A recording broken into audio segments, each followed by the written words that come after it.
data, we always look at cash flows on the top of the formulae, and then we also have the discount rate. Okay, and the discount rate is something that's being currently given to us, but over time we are going to estimate it ourselves. So really, the two key variables is whatever money the project can generate, and the second one is the cost associated with pursuing that project, the discount rate. Now, you might remember that the net present value, as the name would suggest, is the present value of all of its cash flows, inflows, and outflows.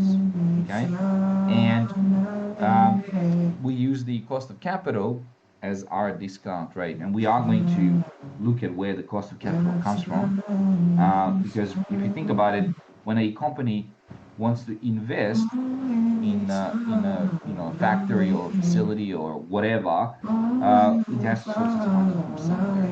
Okay. Now, um, another thing to keep in mind, and we don't want to get too philosophical about it, is these cash flows and discount rates, they're estimates, right?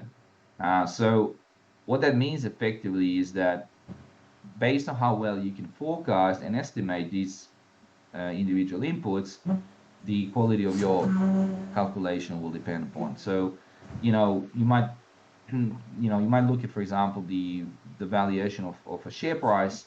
Depending on what sort of dividend forecast you incorporate, which is effectively your cash flow, the value of your shares will vary. So, you can say that the cash flows, the dividends grow at 6% year on year, or they can grow at 3.5%, or they can go at 12% and then level off. Those are different assumptions that you can apply, which then impact your final valuation. And today we're going to be looking at, incremental cash flows, or if you like, the project's free cash flows that it would generate from pursuing if a company is pursuing a project. So when we look at capital budgeting, we want to look at, well, what are the consequences of pursuing a project? So, if you want to open up a factory, or you want to open up a store, you've got a chain of stores and you want to open another one, well, how would that impact your company's balance sheet and your company's that project? How would it impact your ability to generate funds and so forth? So we are going to look at both the cost associated with the project as well as the impact it has on its capital expenditure or capital assets. So we'll talk about that when we do the calculations for the free cash flow. So, are there any questions so far in terms of the theory itself?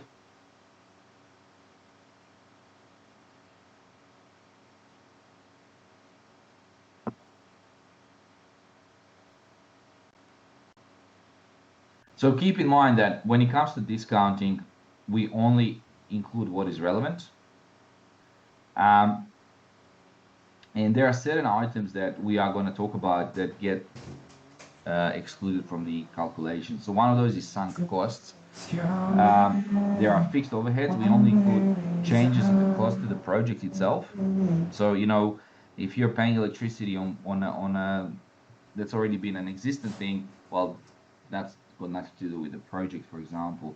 The opportunity cost we include. So in other words, if the cost of foregone resources, if you pursue one project and not the other, that naturally constitutes a cost to your project. And then financing costs, we are going to ignore those. And financing costs, remember, is we talk about the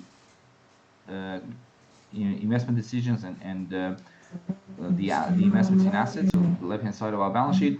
Financing costs has to do with discount rate and the cost of capital. In other words, where does the equity funds or debt funds come from to pay for the project? So those are some of the things to keep in mind when we do the free cash flow calculation. So let's have a look. So if I have a look at what we've got on our poll everywhere, this is fundamentally the formula that we want. Um, and as I can see from the screen there as well that I'm sharing with you, most of you got it pretty much spot on. As I said, it is something that's given to you in the formula sheet as well, but it's good to sort of make sense of it as well. You know, how do we estimate the incremental free cash flow of the project? Well, we naturally have the revenue as the very top. So, you know, if you've got a project that is going to make, you know, $30,000 a year, that's an example of your revenue. Then there's the operating costs running the project. You might have salary expenses, or you might have maintenance expenses, or I don't know, whatever it is, but some sort of expense associated with running that project. We also have depreciation on physical and hard assets. So, you know, if you've got a factory or you've got a machine, we can use this as an accounting entry to reduce our taxable component. So it is a non-cash item. Okay, so it's important to remember that with depreciation, it doesn't get included in the it gets included in the free cash flow calculation, but it's a non-cash expense. So initially we subtract it from revenue to calculate profit. And then we add it back to reflect the free cash flow. So we start off with the first component, pre-tax, that's the profit, and then we add it back to calculate the free cash flow because it is a non-cash item. And remember, we're estimating cash here. Capital expenditure usually happens at the start of the project. So an example of capital expenditure is you invest in the factory, which is a large outflow immediately, and then naturally that would deplete you of your cash flow position, and then changes in net working capital. So net working capital has to do with you know, for example, purchasing inventory. Now, typically, if we buy inventory, what does that do to our cash flow?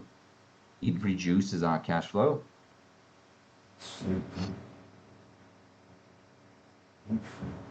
So capital expenditure could be like, let's say you buy a machine that produces chairs or something, right?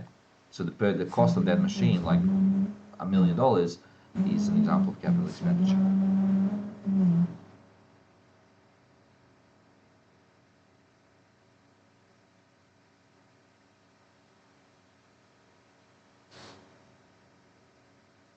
Okay. Any other questions?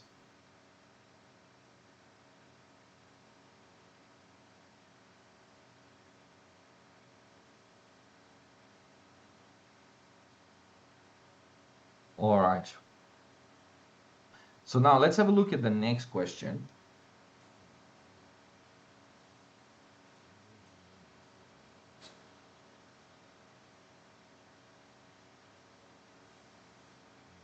So we're going to deliver the first question for everyone. Which of the following costs would you consider when making a capital budgeting decision?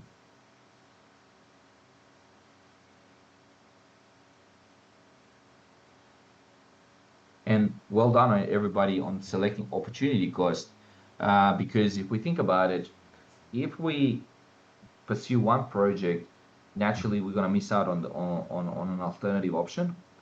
And if there is an associated opportunity cost with the project, we'll have to incorporate that in the calculation. Sunk cost has already happened. So a sunk cost is, you know, let's say, for example, your company does some sort of market research, right? And that market research is independent of you pursuing the project. So it's already taken place. And therefore, sunk cost doesn't get included in the calculations. Financing cost, interest expense. So if you take on debt, paying interest doesn't get included. That's a separate decision, not a capital budgeting decision. And then also the fixed overheads are not included. Yep, I'll just send the link for you in a sec.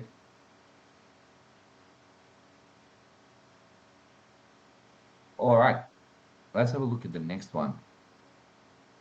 So well done on the first question there.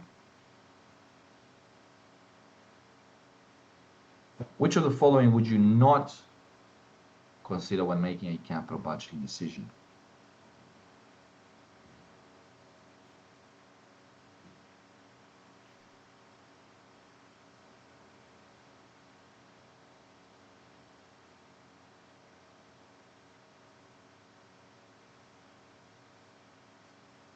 Yeah. So most of us are getting there. So if you think about it, the cost of marketing has already taken place. Like it was completed last year. So, if you are looking at, say, doing a project today, like the marketing has already been paid for. So really it's not relevant to the capital budgeting decision today. So as a result, that's the one thing that you would not include if you had the if you did something the previous year. Yeah, long-term assets.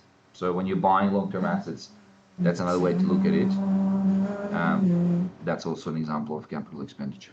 So your usually immediately as an initial investment, it gets purchased.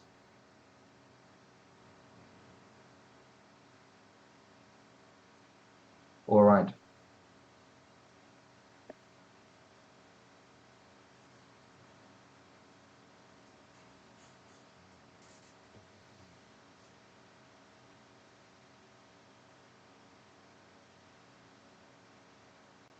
Now, why, if depreciation is not a cash flow, why do we have to subtract it and add it back?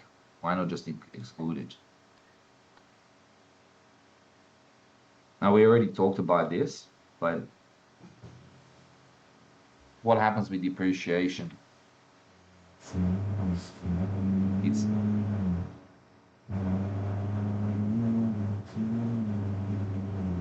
the wear and tear of your equipment. So if you're using some sort of equipment, naturally gets worn out over the years, right? Whether it's machinery or some sort of equipment that you use.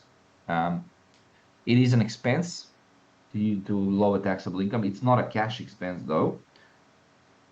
So initially we take it away from revenue to calculate the profit. So the first part of our equation, it helps us calculate the profit. It reduces our taxable income.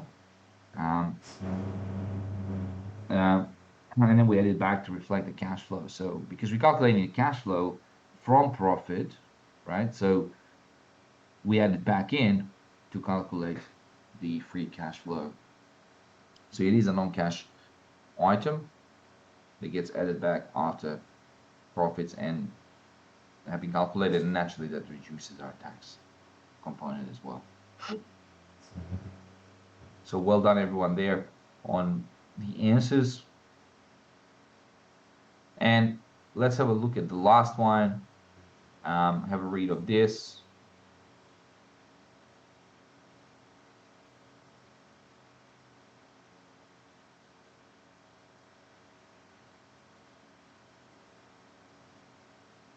So we got the following industries: purchasing new chemical vapor depositor. It will cost 6 million to buy the machine, 10,000 to have it delivered and installed. The company also has to build clean room, which will cost additional 3 million bucks. 6 years working life. Which of those is the initial outlay or the initial investment?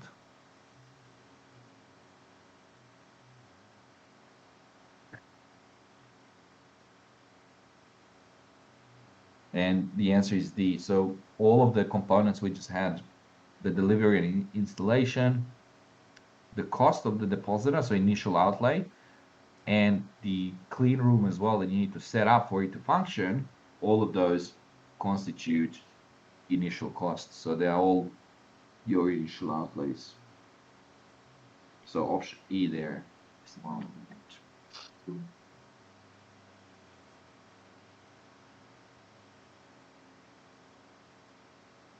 All right.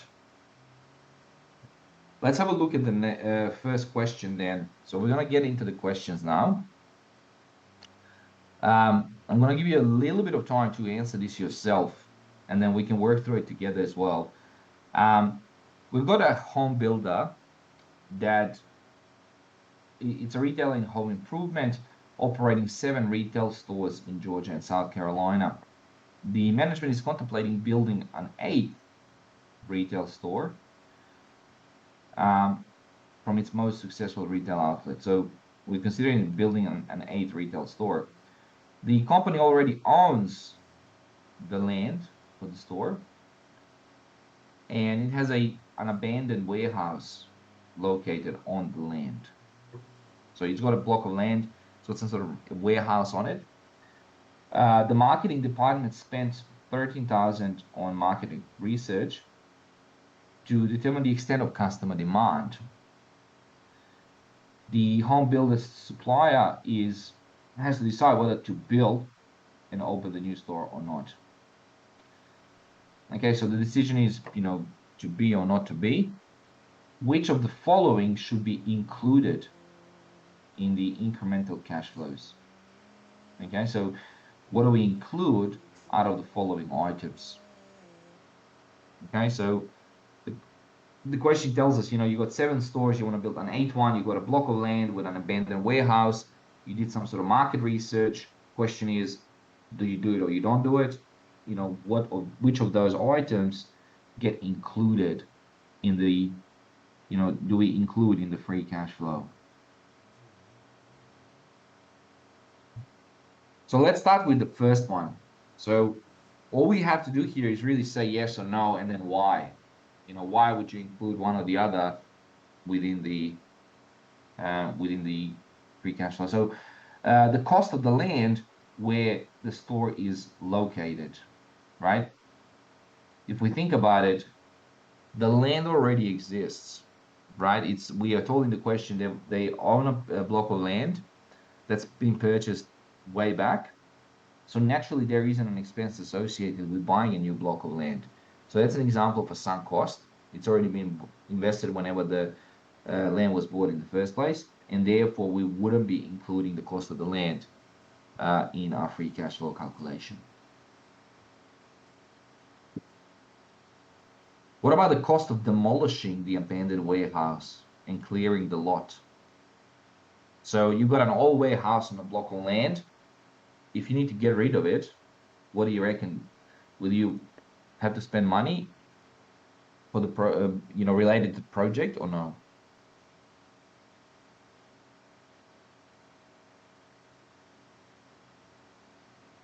Yeah. Yeah. So well done, everyone. So, if you want to build a project, you naturally have to get rid of the existing warehouse, which is, old and dilapidated, and you don't really need it. So you need to make space for the new warehouse. So naturally, you are going to have to spend money, and that becomes the cost of you opening the new store. So it's forms part of that initial investment that you would want to, if you were to do the project. What about the loss of sale of the existing retail outlet?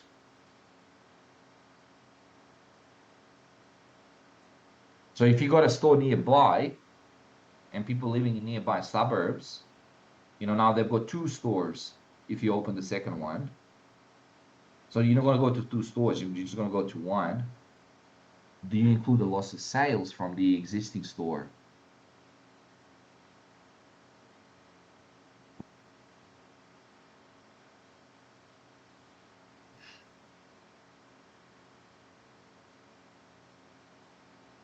So you got a Bunnings in your suburb, and a Bunnings opens in the suburb next door, and then you got a choice which one to go to, right? So yeah, naturally it's missed opportunity, isn't it? Because I'm gonna go to 1 store, not 2. So the initial store loses out on the sale to me. So it's a miss. It's if you like, an opportunity because this wouldn't have happened if we didn't open the new store. So loss of sale to the new store as a result of opening to the old store as a result of opening the new store. Okay. What about the market research that was initially done way back to gauge the the customer interest. Yeah, so you already spent the money. Like, you could have gone without the market research, but because you already spent the money to sort of, grasp the where the things are at. um, it's in some ways it's unrelated to the project. It's just the money's been spent on the research, and therefore you wouldn't include it specifically in the free cash flows for this project. Construction costs.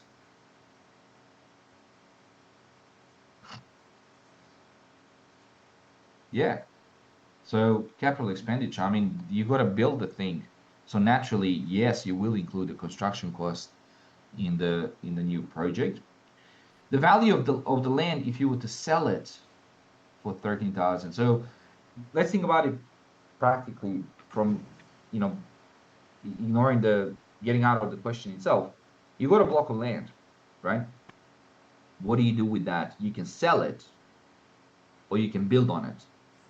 Now, if you build on it, can you sell it? Right? Not immediately, right? You can sell it later at a different price.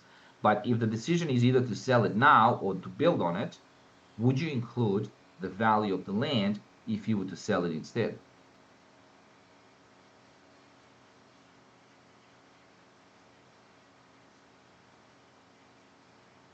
Yeah, well done, right?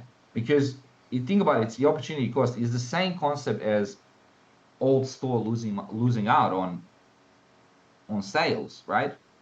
Um, if we don't build this thing, you can just sell the project. But if you build it, then you lose out on the proceeds of the sale, right? So it's an opportunity cost of buying the new store, right? You can't have it both ways in a way. So their way, you have to incorporate the value of the land as you see it right now, without building the new project on it, the new outlet. And what about interest expense on debt? So let's say you got to go to the bank, or you got to go to bondholders. You go to ask for a loan, business loan or whatever, construction loan. Yeah. So this is a financing decision. So uh, what's the word, capital budgeting, right?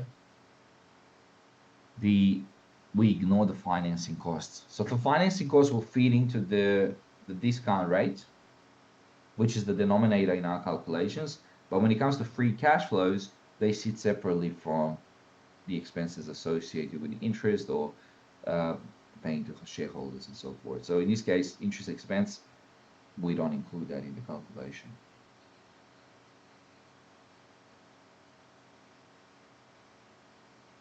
So the value of the land is when the project starts. So it's just, this is a number just given to us at the time before the project begins. If you were to sell the block of land, you could get, whatever the amount is, for the not after you build the outlet.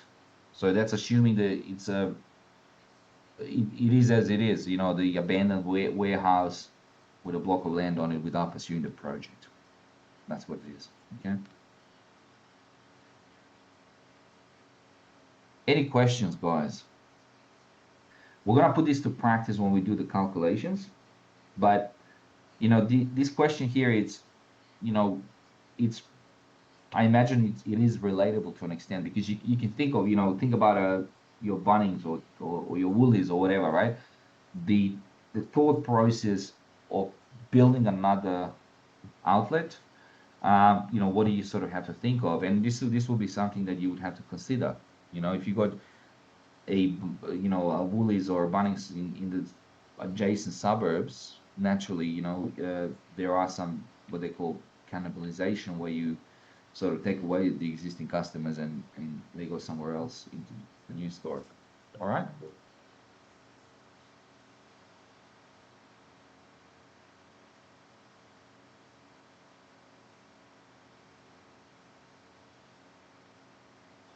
All right. Let's have a read of this. I'll give you a couple of seconds. Have a read of this question, and then we're gonna get into the numbers.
Let's have a look. So we've got a bit of a pretext in there. Mr. Burns, the president of the following company, is tired of falling cash flows and decreasing net present value.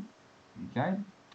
Now, the company itself is responsible for making electrical components and it's suffering decreasing output due to a lazy employee.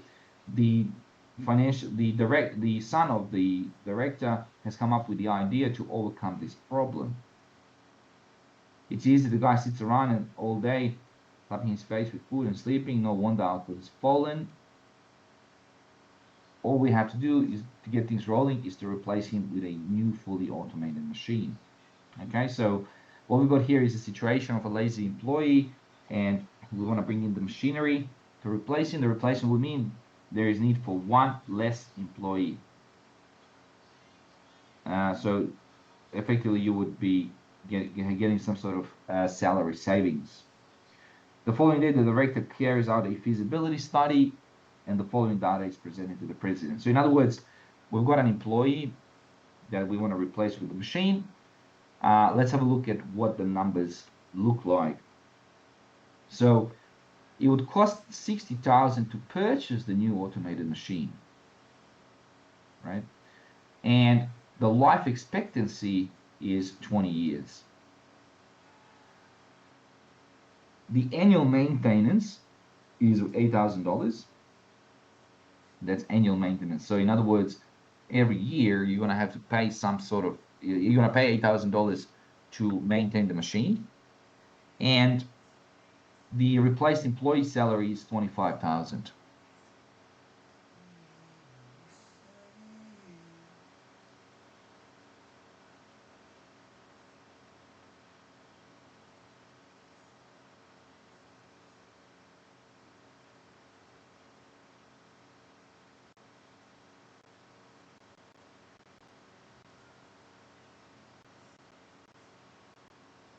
So that means that, if you think about it, there's one less employee, so therefore these are the savings. And the machine is depreciated on a straight line basis over 20 years to zero. So there's no salvage value at the end, with the tax rate of 30% and the cost of capital of 15. Let's figure out what the net present value here is. Okay. So let's have a think about it, what we got here. So we've got the 60,000. What would be what's 60,000 here for us? So if we think about our free cash flow formulae, right? If we think about our free, actually, I'll get it from the formula sheet. If I pull out the formula sheet, and I hope everyone can find the formula on the formula sheet as well, because it's a good tool to get used to. So let's have a look here. If I got this, so the 60,000. What is the 60,000 for us here?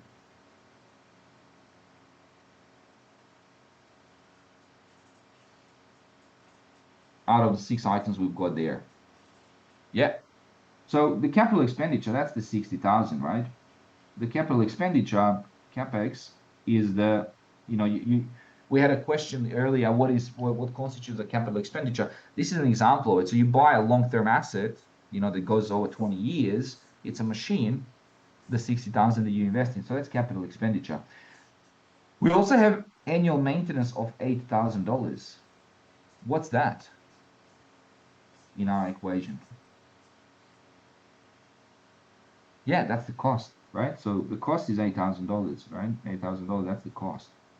So every year you're going to pay for the next 20 years, right? So, it tells us in the question, it's a 20-year project. So our timeline here is from 0 to 20, right? And every year you're going to pay $8,000. So year 1, year 2, year 3, year 4, all the way to year 20, you will be paying $8,000 to maintain these things. So maintenance expense. The replaced salary is 25,500. Now, what's that? The replaced salary. Yeah, this is revenue. Well done. Why is it revenue? Why is this revenue? 25,000. I didn't see. Yeah, savings, right? Reduces costs. It reduces our cash Hello. flows. It increases our cash flows by Did you reducing sign up? the cost.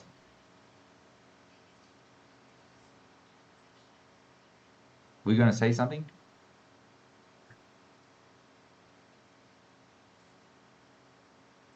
So we've got that as well. The tax rate is 30%. So it tells us in the question the tax is 30%. So that's fine. It's 30 cents on the dollar. And no change in net working capital. We can't see anything to do with net working capital. So if there was anything to do with inventory or receivables or net working capital specifically, we would have this item. But we also have depreciation. What's our depreciation here? How do we calculate the yearly depreciation? If we have a look at the fourth dot point here, yeah, well done. So the cost of the thing is 60,000, right? But if we have a look, the machine is for 20 years.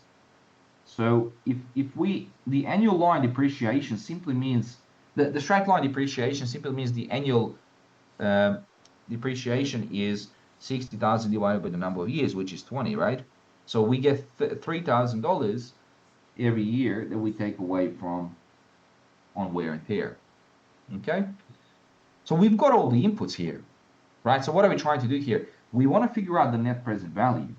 Now, if we think about it from our formulae, we've got in the net present value thing, I'm just going to copy that as well.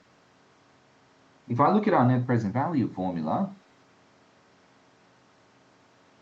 the cost of capital is 15%. So that's this little r here. That's 15%, right? But what we want to figure out here is the net cash flows, right? And funnily enough, we've got all the inputs from the formula now. We've got all the inputs that we can now use to calculate the free cash flows and then use the discount rate given to us in the question, which is the 15% cost of capital, to calculate the net present value and see whether buying the machine is better or keeping the employee there instead. Okay, so I'm going to do this in a spreadsheet as well. Zero. So there's no net working capital, guys. So if you read the question, there's nothing to do with net working capital there. Okay, so in that case, net working capital, we can just zero out.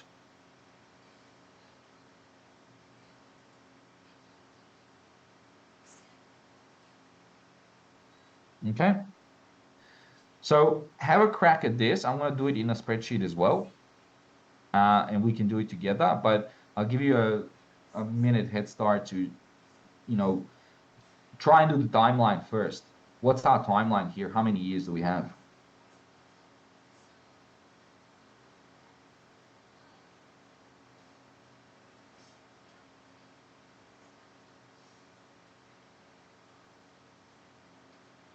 Yeah, we've got 20 years. So in other words, um, you can go horizontally and put 0 to 20, and then vertically you can put in the items that we've got. And we've got all the items here. We've got the salary savings, we've got the annual maintenance, we've got the capital expenditure, we've got the depreciation. So follow the, if you like, you can follow the formulae um, in the spreadsheet as well. So to get you started, I'll do that here, and then we can do it together. So what I mean by that is, let's go with, I'll put a year here. So we've got year 0, year 1, year 2, year 3, and so on and so forth. You'll find that all of the years are the same because um, all the inputs are the same actually. Um, then we got salary savings. So savings on salary. We've got annual maintenance expense.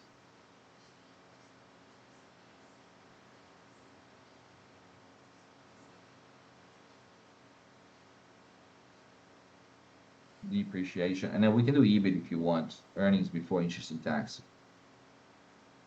Earnings before interest tax. give it. And then we can pay the tax, so tax amount.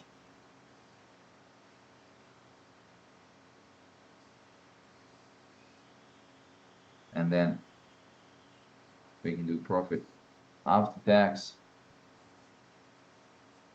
And then add back depreciation. And we can do capital expenditure as well.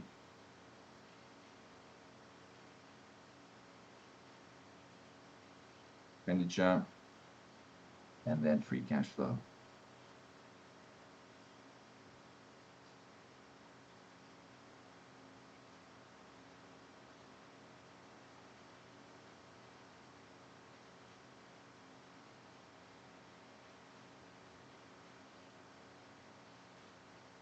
So have a go at this and then we can work through it together.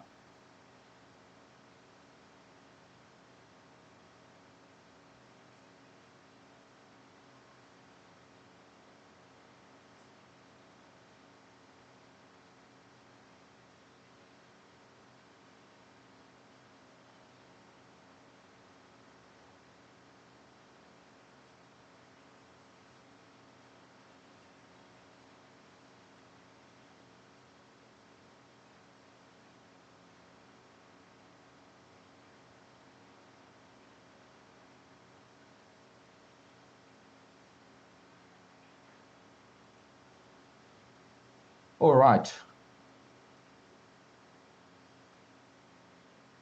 So let's start off with this year zero. How much is the cost to purchase the machine? Remember, this is our initial investment.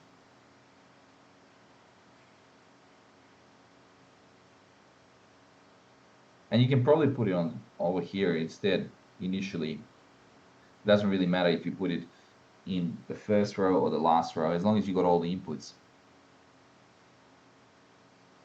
So 60,000 is our initial cost. So it tells us here in the question, it will cost 60,000 to purchase the machine, expected to have a life expectancy of 20 years.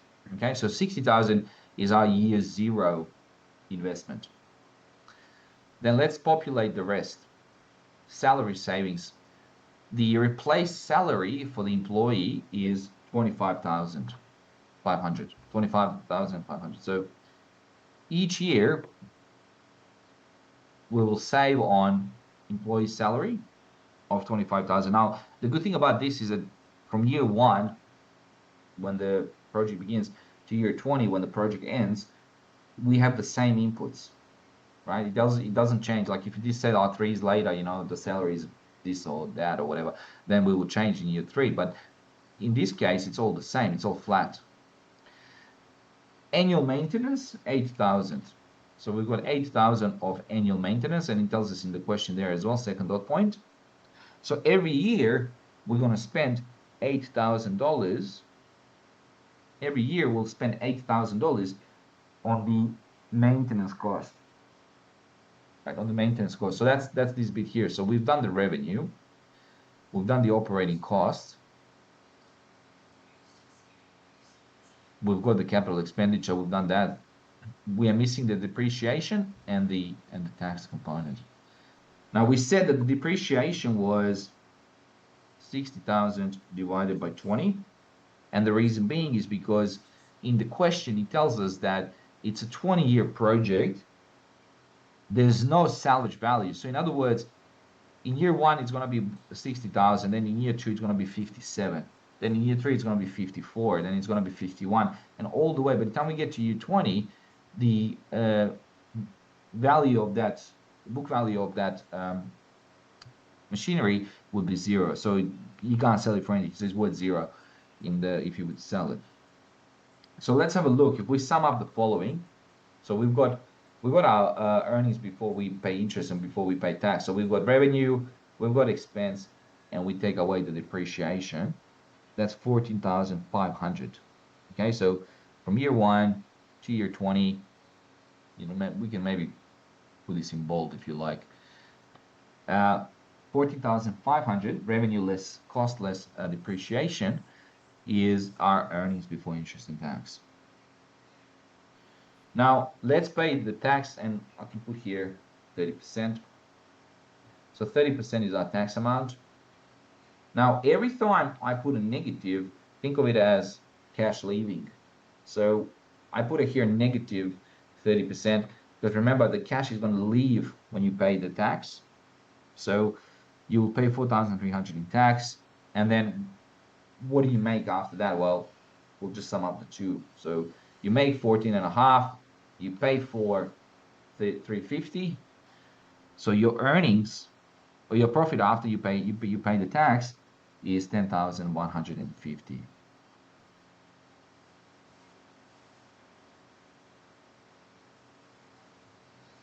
So EBIT is just our top three lines. So we sum up the earnings and the cost and the depreciation.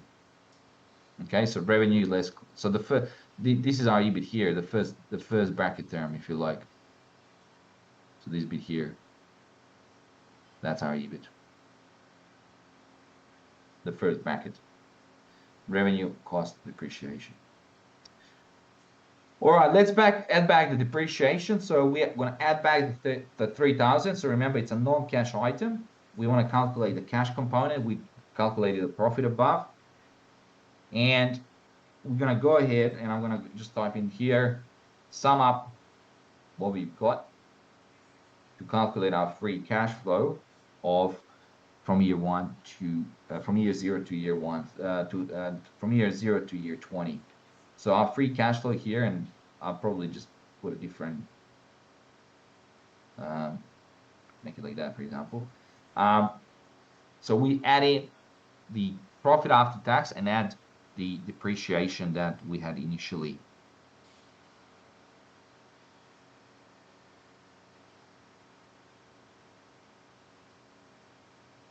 Now I might be able to just 4, 5, 6. Might be easy if I just drag this all the way, because I need to calculate the MPV as well. And the lucky thing is, let me just drag it out, guys, because I'll need this to calculate the net present value. So let me just, a bit hard to see like that. So what we got here is a timeline that goes from 0 to 20, and the free cash flows are pretty much the same. So they're pretty much the same for every year. So all I've done there is I've just taken the first 3 years that I had and I've dragged it out to, to have the full timeline of 20. All right. So is everyone up to this point now? Everyone got the same result? Because once you get this result, the rest is fine. Like, you'll figure the rest out. We got the discount rate here is 15%, right? It tells us in the question, it's a 15% discount rate. Let's figure out the net present value and the IRR.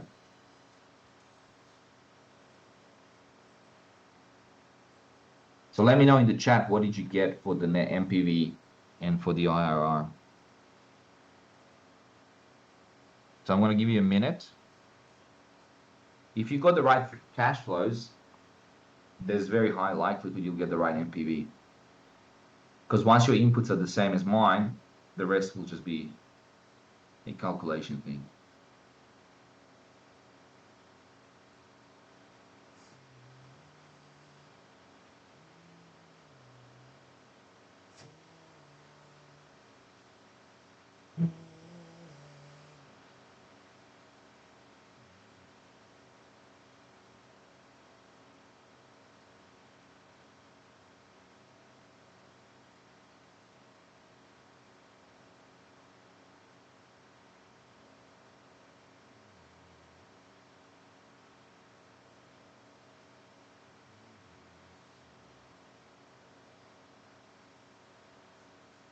Ten seconds.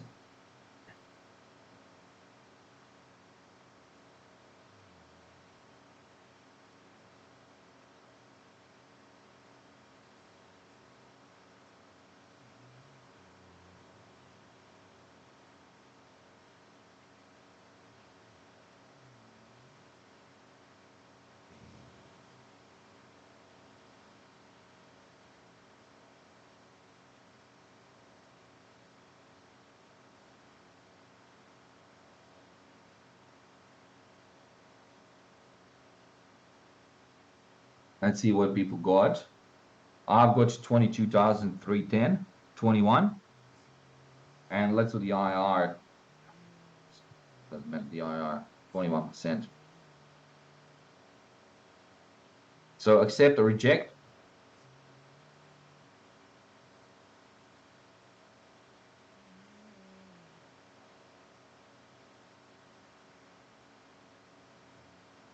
Yep, we accept because MPV is positive and IRR is greater than the discount rate as well, 15%. I'm going to stop there for a second. Did anyone get this number? If you didn't, you know what, why not? Or do you want to share with me or share with us? Is everyone comfortable with the way we got this number? Because once you get the free cash flow, then it's just a formula, punching in the MPV into the spreadsheet. 37,800. So that seems high. Maybe there's a zero. Just pay attention to. Yeah, we got people in. Just pay attention to the zeros. There's no way you would have the same values as me. How many zeros have you got? Try and keep it to, like, count the zeros. You know, going from the top down, are you getting 25, 8, 3, 14, 4, 10, 3, and then 13? Just to sum up. See if you where the 37 came from, because it seems a bit high. Did you sum up these two? Is that 37? If I go like this, is that 37,800? That's 33. Not sure. Yep, we've got people getting the right answer. Very well done. Yep. So see if you can get the same number. Once you get the same number with this, then you've got the template in your head and you can go ahead. So I'm going to leave this there. We're going to go for a 5-minute break. While you're on the break, you can ask questions or you can try and replicate the template. Try and get this number. As long as you get the right free cash flows, the rest should follow through. So have a go at that and let me know in the chat if you're getting the same answer.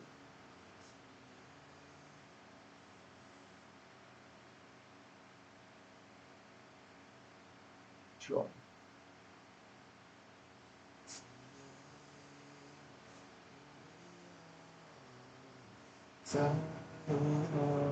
All right, 5 minutes, everyone. Thank you.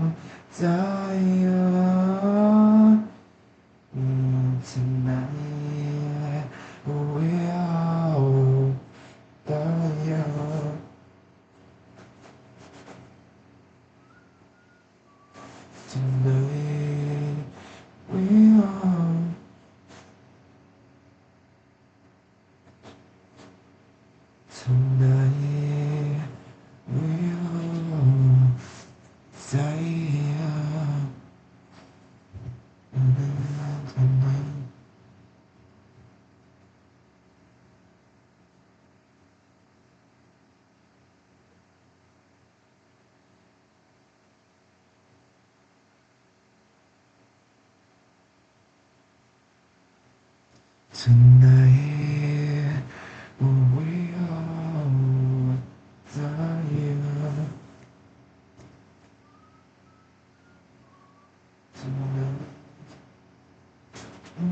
Tonight we are tired.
Hello, everyone. Let's just get started. And we still have one more question to go through for this week. And as you may tell that we are going to spend 40 or 45 minutes to go through this single questions, because question 3 is like the most important questions for the first half of the semester. So this one is also about cash flow table. This one is very similar to question 2, but the question 2 is like the easy one, is the easy version, but this one is like the more complex one. And before we move into the numbers, before we move into the question, there are a couple of things I want to mention. So first, you already know that this topic this week is very important, is about cash flow table. So definitely you will see questions about this topic in your mid-semester test and your final exam, but they will be in different tabs. So you already know that your mid-semester test is just about multiple choice questions. So which means as long as you can get the numbers, you can do the calculation, get the NPV, get the free cash flow, then it should be fine for your mid-semester test. But for your final exam, it's completely different, because in your final exam, there will be different types of questions. So short answer, multiple choice questions, and also Excel questions. So you may be tested for this topic. And if that's the case, it means you will be given one blank Excel spreadsheet, and then you need to construct the cash flow table in that Excel spreadsheet. And then after that, you need to upload the Excel spreadsheet, the one with cash flow table, back to the e-assessment platform. So which means you must know how to use Excel to do the cash flow table. So for your final exam, it's not just about calculation, it's about how to use Excel to construct the cash flow table. So that is very important. And after you have the cash flow table, after you have the cash flow table, then you can do the calculation. You can either use your calculator, your Excel. It's up to you, but you must know how to use you must know how to use the Excel to construct the cash flow table. This is the very important part. And another thing I would like to mention is that the formulas. So eventually in your Excel, you should have something like this. This is going to be the final table you will have. So you got 10.0, 10.124, 10.5, because in these questions, you got 5 years. And you need to construct each component here. Eventually, you got the all total, which means the final number, which is the free cash flow. So this is the purpose. And to get this table, you need to use the formula here. And we already mentioned this in the first half. And this formula is enough for the questions, for the simple questions like question 2. In question 2, you can just rely on this formula, and that should be fine. But for a more complex question like this one, like question 3, you also need to think about this one, this table. So in this table here, actually it means the free cash flow. There are 3 stages. There are 3 types of free cash flows. So the normal formula here, it represents the ongoing cash flows, which means revenue. For example, revenue, it represents the annual revenue. Cost means annual cost. So it's the ongoing cash flow for every year. And besides that, you also have something called as the initial cash flow, initial outlays. And you already see this in question 2, because in question 2, we do have that the initial investment. And that initial investment is part of the initial outlay. But in question 2, it's just very simple, just one number. But besides that, you may also have some net working capital happen at the beginning. You also need to make some change to this. And in this question, we also have some capital gain, some proceed from selling, and tax paid at the beginning. So which means the question will be more complex. But you need to know that something else happened at the beginning besides this formula. And also at the end, we also have some terminal cash flows, which means if I'm going to do the project, I do the project for 5 years, and after 5 years, I want to shut down the project. And there will be other cash flows here, and that will be called as terminal cash flows. So in this question, I will explain these things in more details. But the key idea is that you cannot just rely on this formula. This formula is okay for the easy question. But if the question is very complex, you may also have some initial cash flows, also terminal cash flows. And now we can move back to the questions.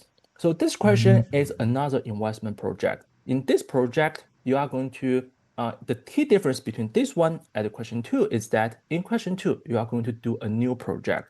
But in question three, you are going to replace an existing project. So which means you already have the machines, but you want to replace that machine with another new machine. That's the key idea here. And these questions, you can see lots of information here. We have lots of numbers here. So the first thing I would like you to do is that I want you to copy paste each sentence in your Excel or in your to your work document. It's up to you. But I want you to get each sentence here, and then we are going to process each information one by one. So in this class, in this tutorial, I'm going to try my best to go through this question slowly and in details.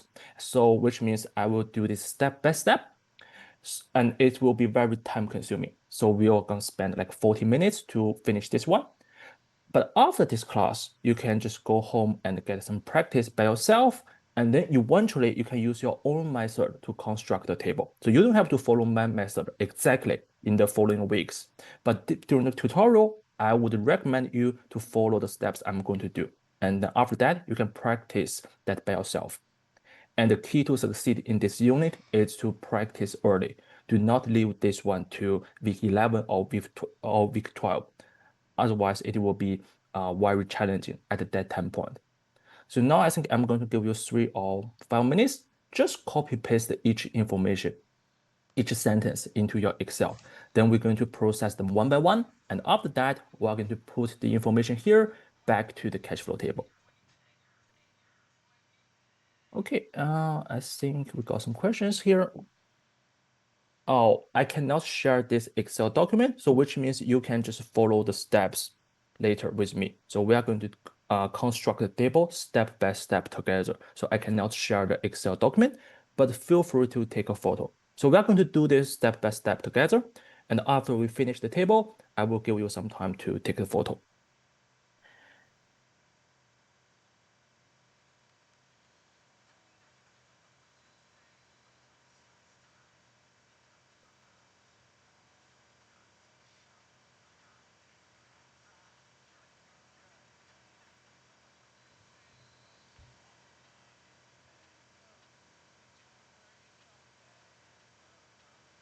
And about your mid-semester test, so after I finish these questions, probably we will spend 5 or 10 minutes. I will go through the documents on Moodle with you. So don't worry about this.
Yes, sure.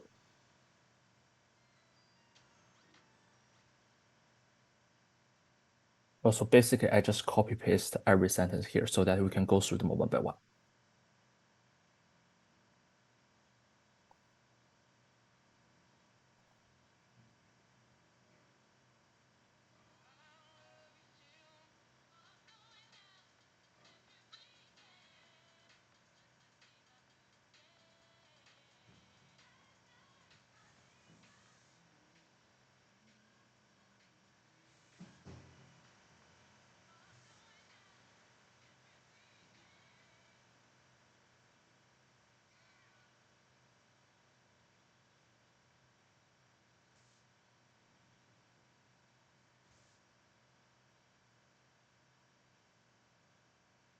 Yeah, just please let me know if you finish this. Please just sum up if you already copy paste all these informations, then we can move to the next step.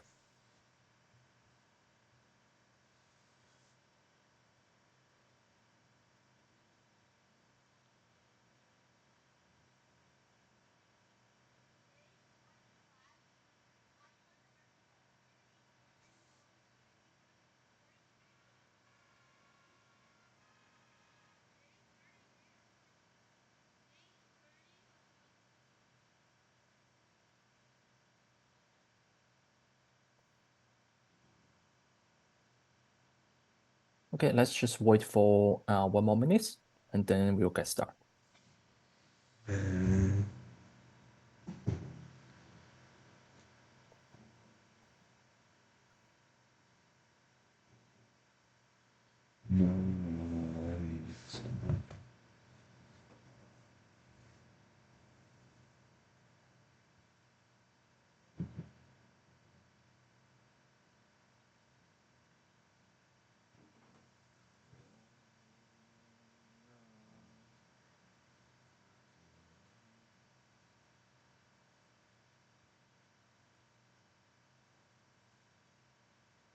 Now, there will be no recording. Yeah, so I will try my best to go slowly and so that you can just follow the steps. And then after you go home, you can practice again. But if you cannot, if you cannot understand all these things, feel free to ask. And also, you feel free to take a photo if you want. Okay, let's get started. So now you already have all this information here. And for each information, there are three things we want to do. First, we want to identify the numbers. So like the cost 700,000, that's the number. We want to record the number. And then we also want to know what's the timing of that cash flow. Whether that's the cash flow at 10.1 or 10.0, we want to know the timing. And the third thing is that we want to give a label, whether this is a revenue or cost or depreciation.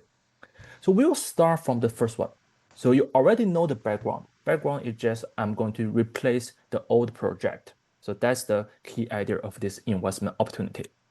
So the first sentence is about the existing unit.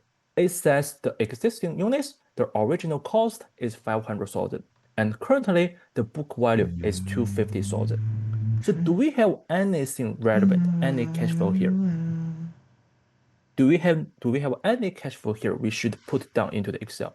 Is there any cash flow? So we have two numbers, but they are not the cash flows, right? So this is the cost, the original cost, or we can call this as the historical cost for the existing unit. And that's something happened in the past. So it's not a relevant cash flow. So this 500,000 is not a relevant cash flow. And how about this book value? So just as the name, it's book value. It's not a cash flow. It's just the value on the balance sheet. So at this stage, if I just look into this information, I just look into this sentence, I would say this sentence is irrelevant. So first thing I would say is irrelevant.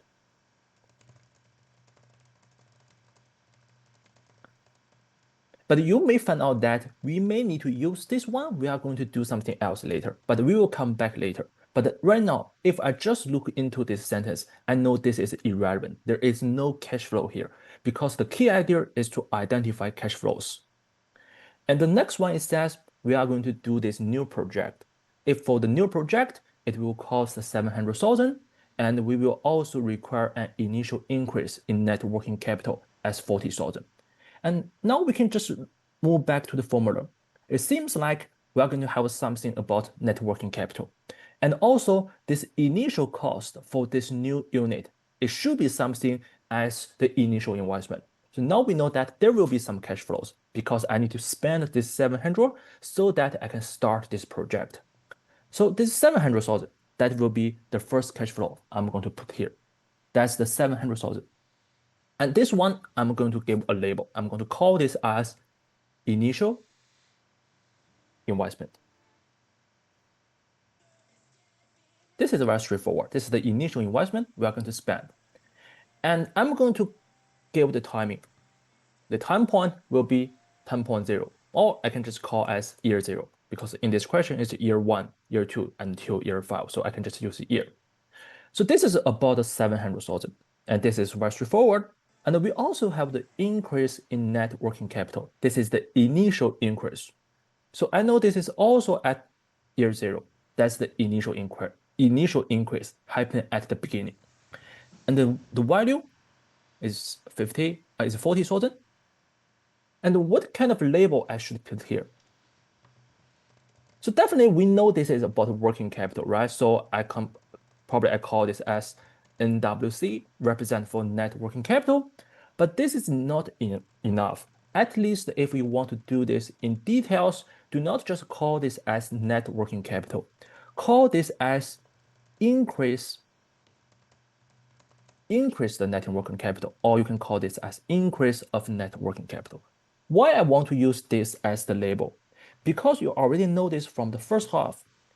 In the free cash flow, in the free cash flow formulas, we got revenue, cost, depreciation, all these things here. But the most important thing is that we want to know the incremental cash flow. We do not call that as cash flow. We call that as incremental cash flow.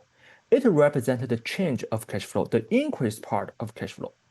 So this is also why in the final cash flow table, you can see I didn't use revenue or expense or depreciation. I use increased revenue, increased expense, increased depreciation. Then I apply the formula. I use revenue minus expense minus depreciation. Because sometimes you may have decreased revenue, you may have decreased expense.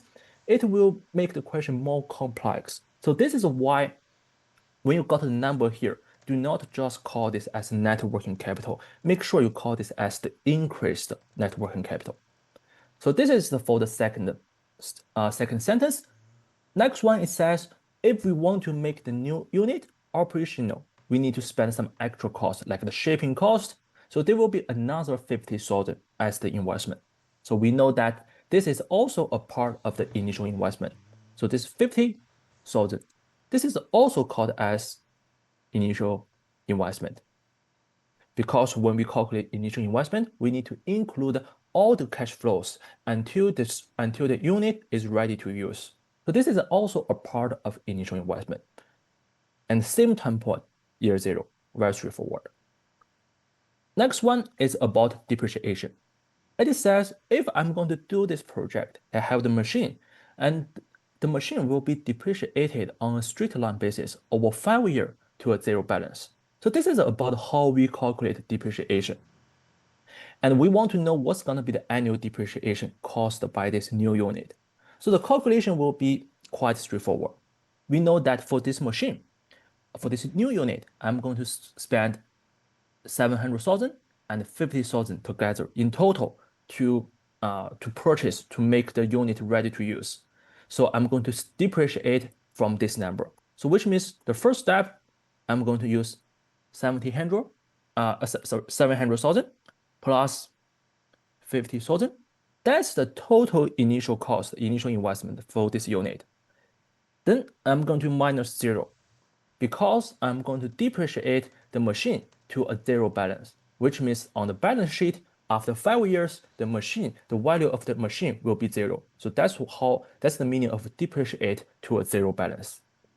And then I'm going to divide it by 5 because the machine, I'm going to use that for 5 years. So for each year, the total value will be 150,000. That will be the depreciation for each year caused by the unit. So this is how we do the calculation here. And then I'm going to give a name. I'm going to call this as increased depreciation. So this is a depreciation, but this is caused by the new unit. If I run this project, if I have this new unit, I'm going to spend this depreciation cost as the actual expenses because this is caused by the new unit. So I call this as the increased depreciation. And because depreciation happens every year, so the time of this cash flow will from year 1 to year 5, from year 1 to year 5. That's about the depreciation. And the next one is about the new unit as well. It says after 5 years, the salvage value will be 75,000. What's the meaning of this? It means after 5 years, because I'm going to depreciate the new unit to a zero balance, which means after 5 years, on my balance sheet, the value of this unit is just zero. But the truth is that if I go to the market after 5 years and try to sell this machine, I can still sell it for 75,000. That's the meaning of salvage value. So which means after 5 years, in year 5, if I go to the market and sell this machine, sell this new unit, I can sell it for 75,000.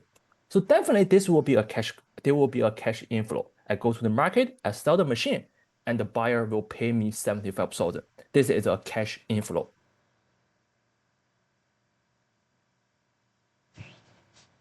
And what kind of name we should give to this? You can call this as proceeds from sale.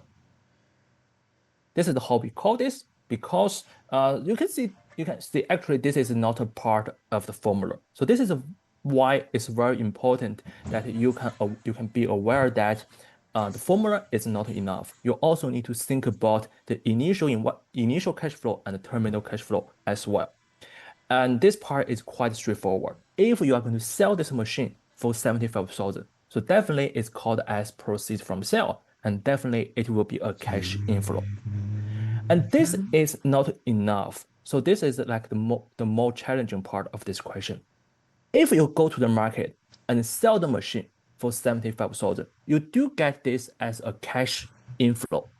But at the same time, if you check your balance sheet, it says the value of this machine is zero. It has a zero balance after 5 years, which means if you sell this machine for 75,000, you actually get some capital gain. You get some profit from that. And this is what we call as capital gain. And actually, this is part of sell profit. So normally we call this as capital gain, but you can think this is something like a profit because on your balance sheet, it was zero, but you can sell it for 75,000. So this will be the 75,000 minus zero. That's the capital gain here. And it happens at year 5. But the problem here is that this is a profit. This part is not this is not a cash flow.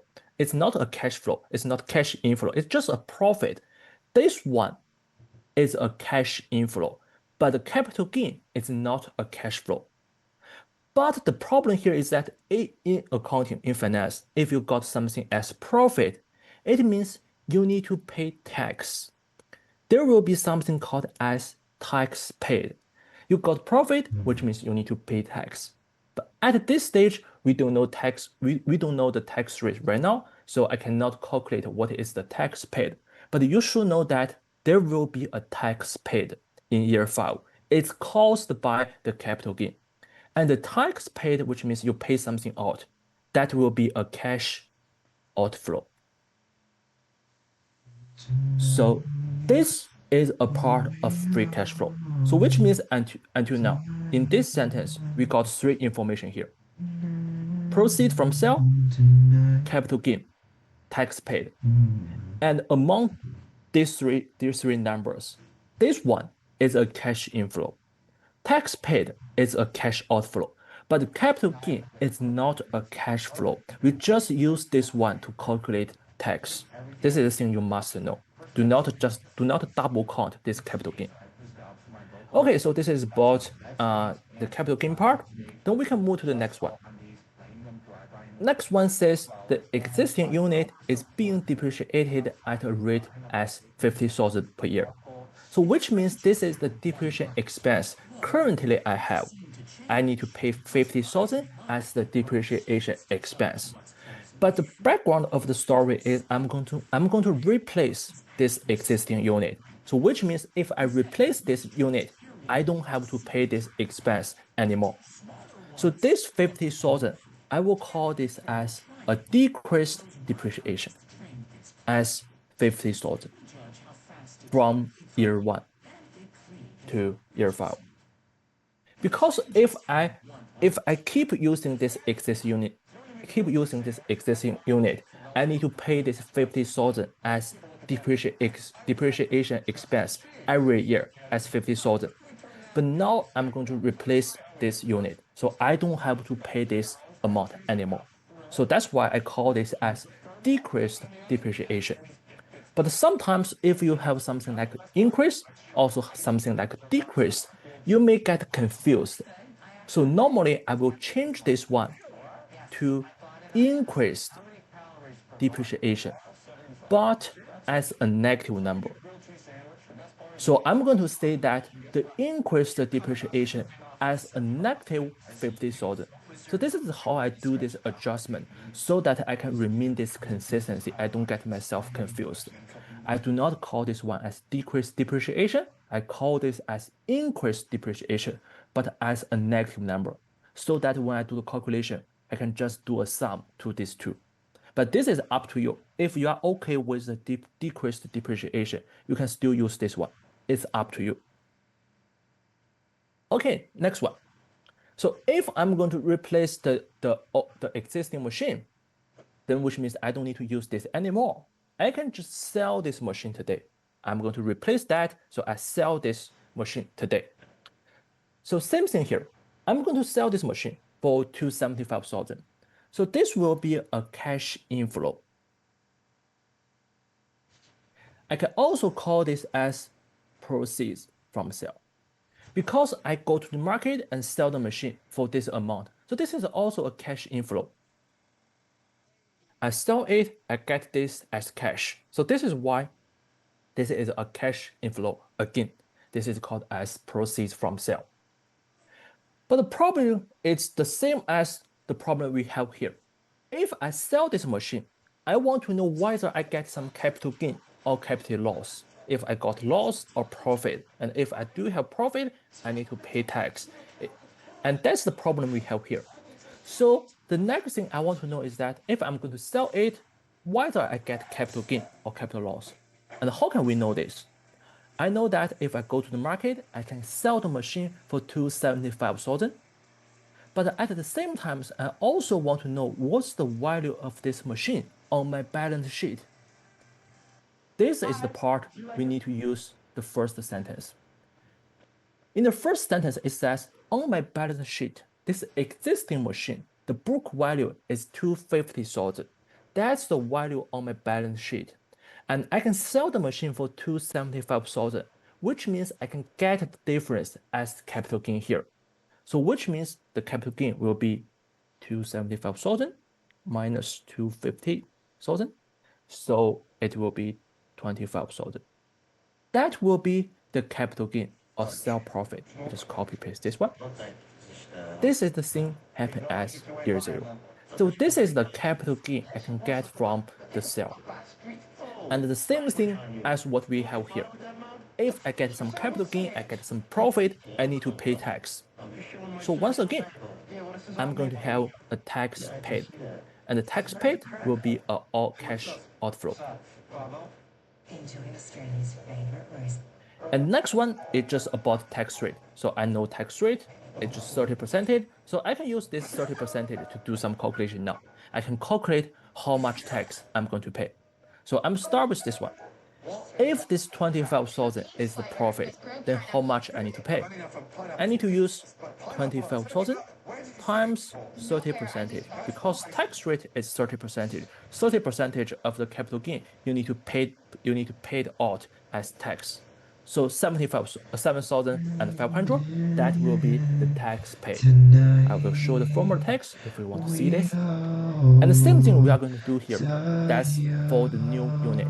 After 5 years, I'm going to sell this new unit and I do get some capital gain from that. And then I need to pay tax. I get 75,000 as my capital gain. So this is what we can calculate from here. Then times 30%, then this number will be the amount of tax I need to pay out. So I'm going to highlight this one. Yeah. So you can see that I highlight the numbers as cash flow. And capital gain is just something in between. It helps us to calculate tax, but this is not this capital gain here is not a cash flow. So just be careful with this. Okay, then one more thing I'm going to do is that, well, I'm going to change this a little bit. At the beginning, I call this as irrelevant because that's what happened at the beginning. Now I'm going to change this a little bit. So this is irrelevant, that's right. But this may become relevant if we are going to sell it. So you can make some notes like this. So the historical cost or the book value here, the book value here is irrelevant. It's not a cash flow, but maybe we are going to use that if we are going to sell this machine. If we are going to sell the machine, we need to know the capital gain or capital loss. So that's the part we need to use book value. But if I just give you this sentence, it's not relevant for cash flow. So this is what we can get from the first part of the first half of the question. Then we still have some other information to process. Next one is about the annual revenue. So this one is quite straightforward. If I'm going to replace the old machine, I'm going to increase the annual revenue by 100,000 every year in annuity. So which means 100,000. This will be called as increased revenue. I'm going to increase revenue for 100,000. And this is for every year. So it's from year 1 to year 5. At the same time, if I'm going to replace the old machine, the annual operating costs are expected to decrease by 20,000 every year. So this 20,000 here, I'm going to call this as decreased expense. Because I'm going to decrease the operating cost for 20,000 every year. And once again, if you don't want to see something like the decrease, you can just change this one to increased expense or increased cost is up to you as a negative number. So this is how we deal with this problem. We just change decreased expense to increased cost or increased expense.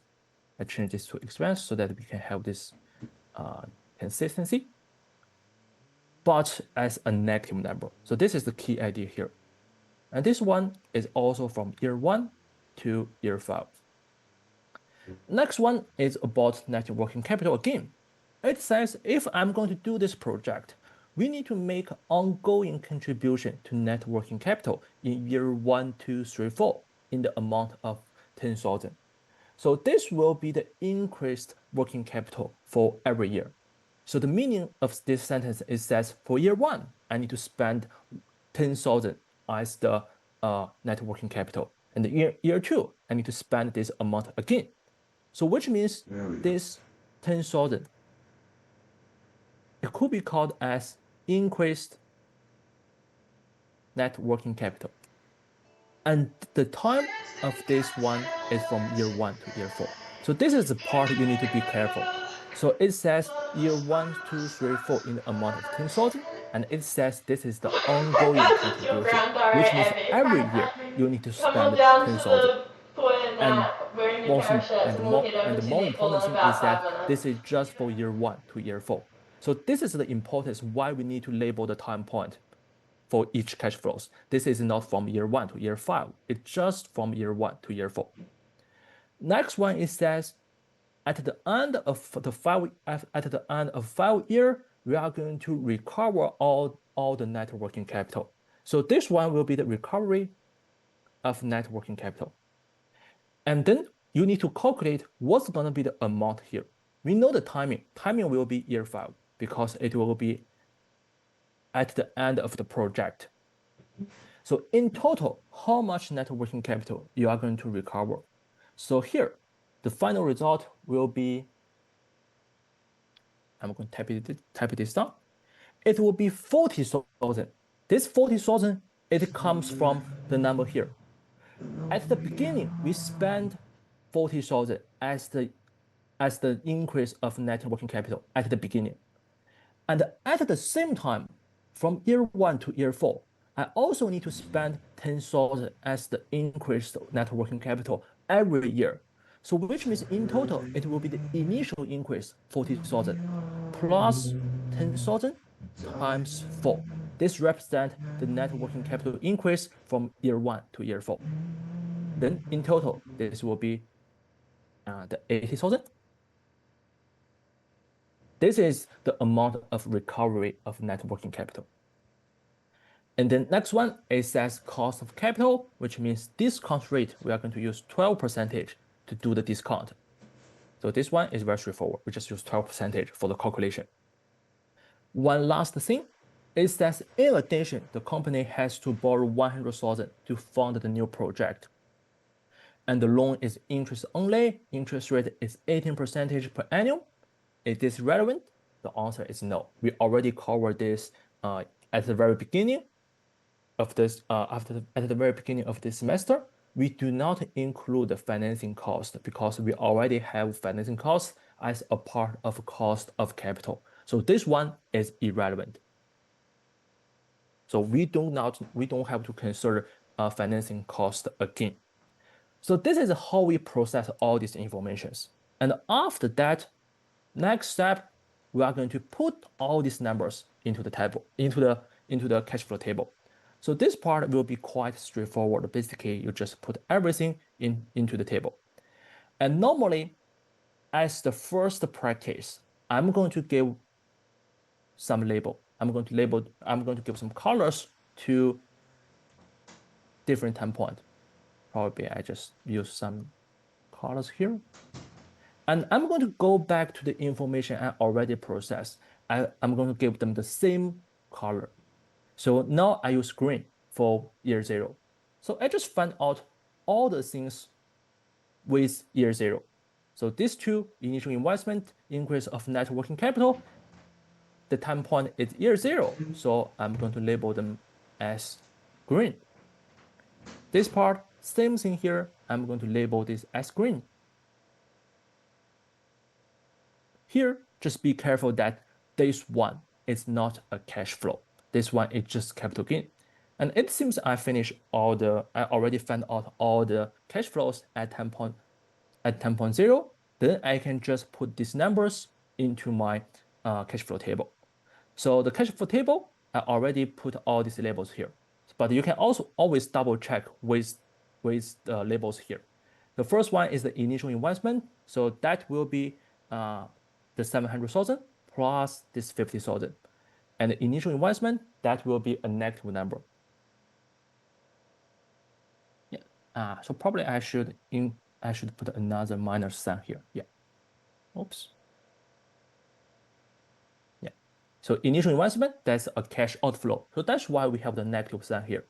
Then, according to the formula, we are going to minus the incremental of net working capital, which means we are going to minus the increase of net working capital. So here, I'm going to minus this number, 40,000. And then we are going to include the proceeds from sale because this is a cash inflow. I already explained this. You sell the machine, you get some cash inflow. So I'm going to plus the number here. That's a cash inflow. At the same time, I'm going to minus the tax paid because this will be a cash outflow. So these are all the information, all the cash flows I have at 10.0. Then I can just apply the sum function to get a sum. So this will be the cash flow at 10.0. And this is how I deal with this cash flow table. Then you can just repeat these steps for year 1 to year 4 and year 5. So for example, for year 1 to year 4, I'm going to label this part as blue because this one depreciation is from year 1 to year 5. This one just for year 5 only, so I don't want to include this one. This is one from year 1 to year 5. I label this as blue again. This one year 1 to year 5 as blue. Year 1 to year 5, blue again. Year 1 to year 4. This is also the thing I want to include. And then that's it. I already have all the things from year 1 to year 4. So then I can just put them into the cash flow table. For first one, increase revenue. And I think we already have the number here. Increase revenue. You can just check the information you already get and just use the cell reference to get the number here. And be careful with the sign. So revenue is just plus. Expense is minus. So here, the same thing. We are going to minus the increased expense. So where is the increased expense? Is right here, negative 20,000. So I'm going to minus this number, which means eventually I get a positive number here. Oh, sorry, I should not put this into this column. I should put this into the blue column. Yeah. So which means it doesn't matter you call this as a negative increase expense or a positive decrease expense. Eventually, you know this is a good thing. So that's why in your cash flow, it's a positive number. And next one, we are going to minus the increased depreciation. So how can we minus that? We already have two increased depreciation. One is here, the other one is here. I'm going to just use 150,000, I think, minus this negative number here. Oops, I get this. So, oops, I think this is, here. Yeah. So eventually the total depreciation increased by 100,000. You can double check this from the information you get here. For the new unit, your depreciation increased by 150,000. But at the same time, the depreciation decreased by 50,000 because you don't have to use that existing machine anymore. So in total, depreciation increased by 100,000. That's why you need to minus 100,000. The next one, we want to do after tax because in your formula, revenue minus cost minus depreciation, you are going to plus them together and times 1 minus tax rate. So this is how we do the after tax. We can just use a sum function to include all of them. Then we times 1 minus 30%. So this is how we do after tax. I will show you the formula tax here. Yeah. So basically we do a sum for this part and then we times 1 minus tax rate. So this is consistent with your formula. And then last thing, we need to increase depreciation back. So I just need to increase 100,000 back. So these two amounts will be the same because I'm going to increase depreciation back. Then I need to minus the increase of working capital, and we already have the number here. Minus the increased net working capital, I'm going to minus 10,000. That will be the number here. And then I can do another total here because that's the part for operating cash flow. So I'm going to use after tax, this one. I can just use sum function, I think. No, I'm going to do this one. This one, after tax, this is called after tax EBIT or NOPAT, net operating cash flow after tax. And then we plus this part, then we plus this part. Then that's it. Basically, we just put all the numbers back to the table. And this will be the free cash flow from year 1 to year 4. And then we repeat these steps for year 5. So basically, it means I'm going to label all these things happen at 10.5 as blue, as yellow. So this one is from year 1 to year 5. So it includes both. So I'm going to give another yellow label here. This part is for year 5. So I'm going to use yellow. This is year 5 again. This one is also include year 5.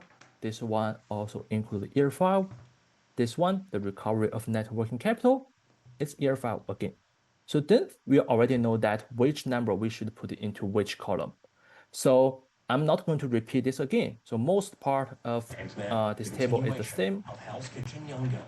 So I just copy paste this part again.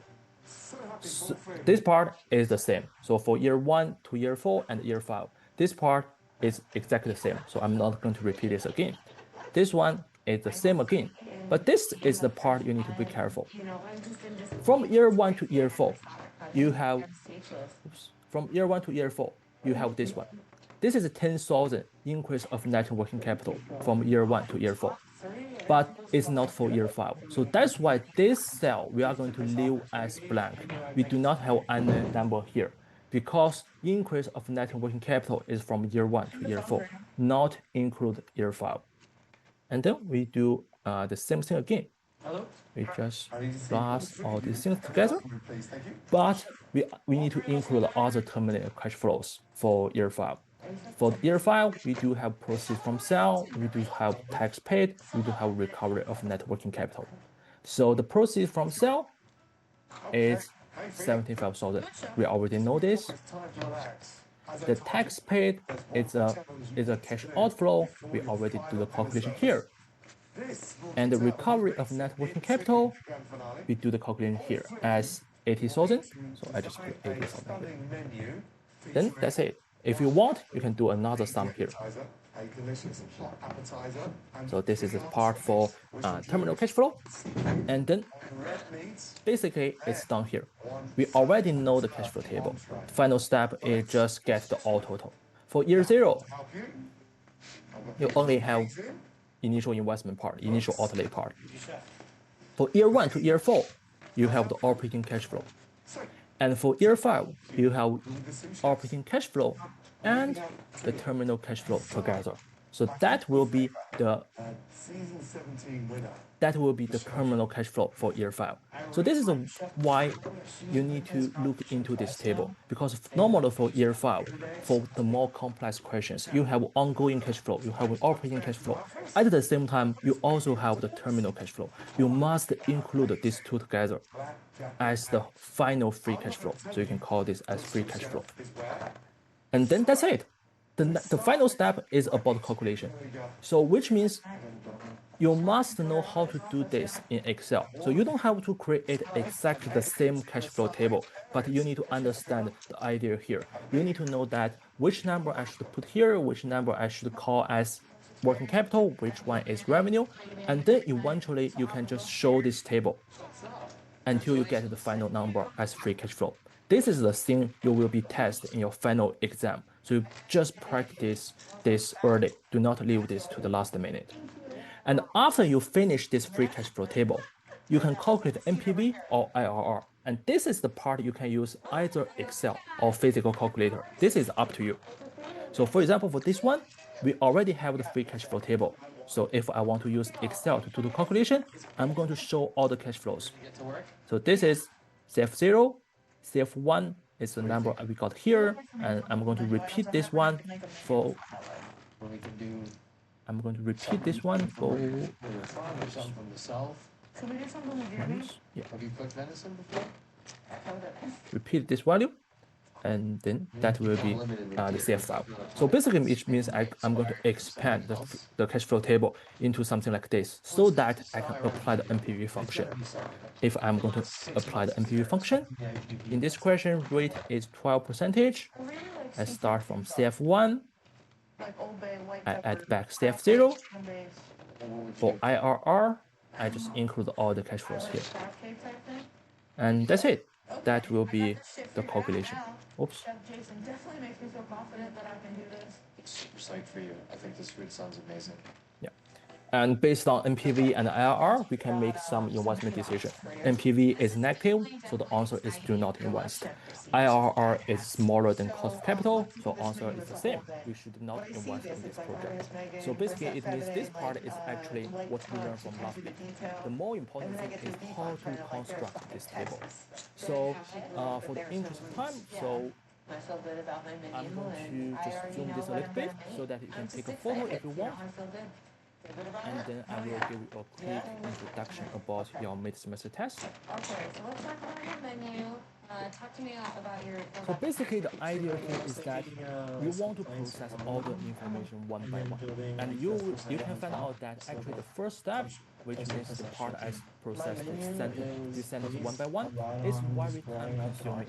But if you practice a lot, you are very familiar with this topic, you don't have to do this again. You can just move to the cash flow table and put the numbers into the table.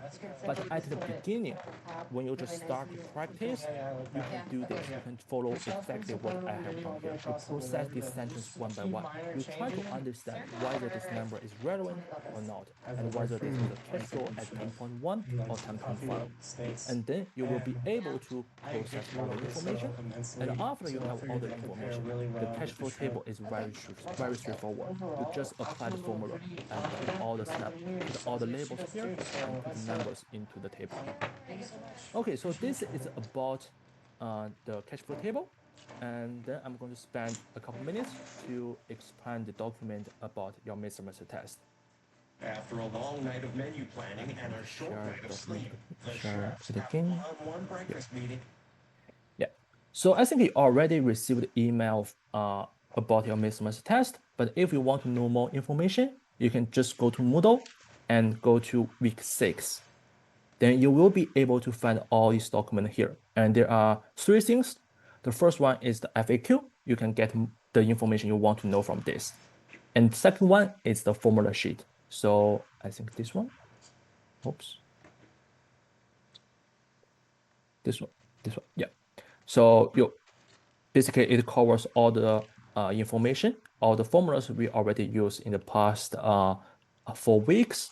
And the more important thing is that if you are going to use Excel, this is not very relevant to you. So which means you will not be given Excel syntax. You must know the syntax by yourself. But if you want to do the manual calculation, you can check this formula sheet. And then we also have another link here. It's the mock mid-semester test, which is the e-assessment platform. You can just go into this platform and do some practice by yourself. So I think in the platform you got 30 questions, but in your real mid-semester test there will be 20 questions. So this is the place you can do some practice by yourself. And this is the FAQ document. I'm going to highlight some key information, and then if you've got any other questions, feel free to ask, or you can check this document by yourself. So first, the MST will be week 6, will be in week 6, and that will be a centralized test. You should already receive information about your mid-semester test. So just check your personal timetable. So we do not know the exact timing for your mid-semester test. Is centralized by the university. So check your email. Make sure you know the timing of your mid-semester test because it's a staggered start time. So which means you may not have the same starting time with other students. And that will be on the e-assessment platform with invigilation, which means it will be supervised. And this is a closed book exam.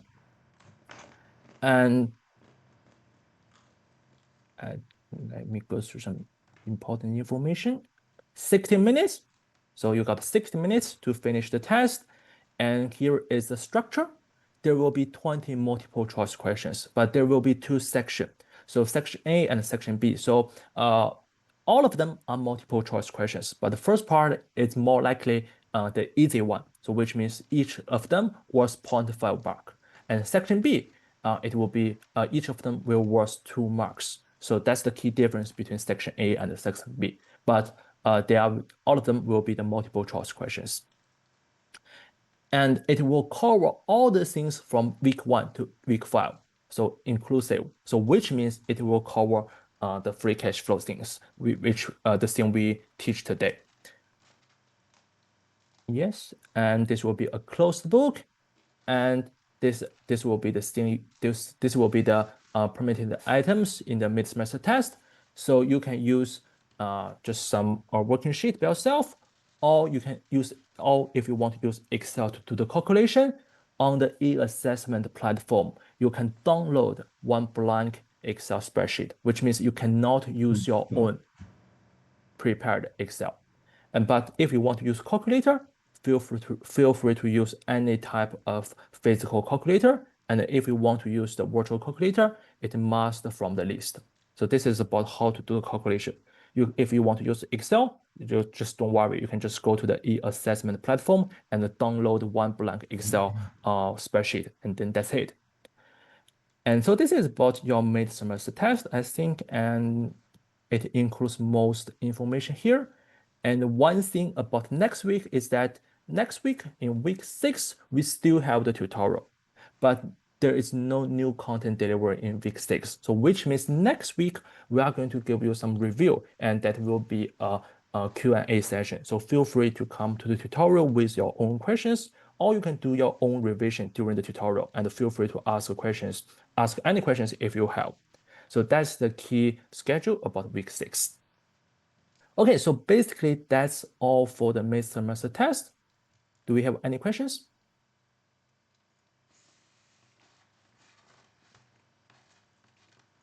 Okay, if we have no questions, that's all for these tutorials.